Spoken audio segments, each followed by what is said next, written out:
வணக்கம். எல்லாம் நல்லா இருக்கீங்களா? நாங்கள் எல்லாம் நல்லாயிருக்கோம். மோரிஸ் பண்ணை விலாக்லேருந்து ஸ்ரீவித்யா சண்முகசுந்தரம் பேசுகிறேன்.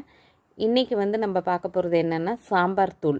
நம்ம வீட்டில் அரைக்கிற சாம்பார் தூள் எப்படின்னு பார்க்க போகிறோம். அதுக்கு தேவையான பொருட்கள் என்னென்ன, அது எப்படி செய்யலான்னு பார்க்கலாம் வாங்க. சாம்பார் தூளுக்கு தேவையான பொருட்கள்: 1 கிலோ மல்லியும் 1 கிலோ மிளகாவும் நான் வெளியில் காய வச்சுருக்கேன். இப்போ அடுத்த ஜாமான் 100 கிராம் துவரம்பருப்பு, 100 கிராம் கடலப்பருப்பு, 100 கிராம் ஜீரகம், 100 கிராம் மிளகு, 100 கிராம் விரலி மஞ்சள், 50 வெந்தயம், ஒரு கைப்பிடி பச்சரிசி. இதுதான் தேவையான பொருட்கள்.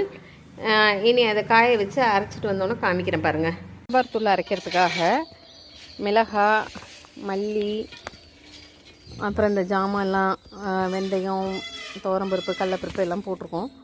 மிளகு, ஜீரகம் இதெல்லாம் வெயிலில் ஒரு நாள் காஞ்சிச்சுன்னா போதும், காய வச்சு எடுத்துடலாம். நாங்கள் ஈக்குவல் ரேஷியோ போடுவோம். 1 கிலோ மிளகாக்கு 1 கிலோ மல்லி. இது மற்ற ஜாமான்லாம் நான் இந்த அளவு சொல்லியிருந்தேன்ல, 100 கிராமு, அந்த இது எல்லாத்தையும் இப்போ காஞ்சிருச்சு. ஒரு நாள் காஞ்சிச்சுன்னா போதும், நாளைக்கு மில்லில் கொடுத்து அரைச்சிடுவோம். நம்ம சாம்பார் தூள் அரைச்சிட்டு வந்துட்டோம்.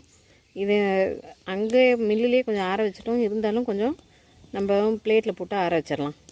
சாம்பார் தூளை நம்ம ஆற வச்சுருக்கோம். நல்லா ஆறட்டும். ஆறினோன்னு எடுத்து பாட்டிலில் எடுத்து வச்சிடலாம்.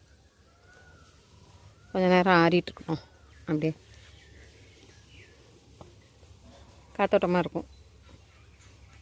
கொல்லையில் இந்த உட்காரத்துக்காக இந்த கட்டை கட்டியிருக்கோம், அதில் தான் அப்படியே வச்சுருக்கோம்.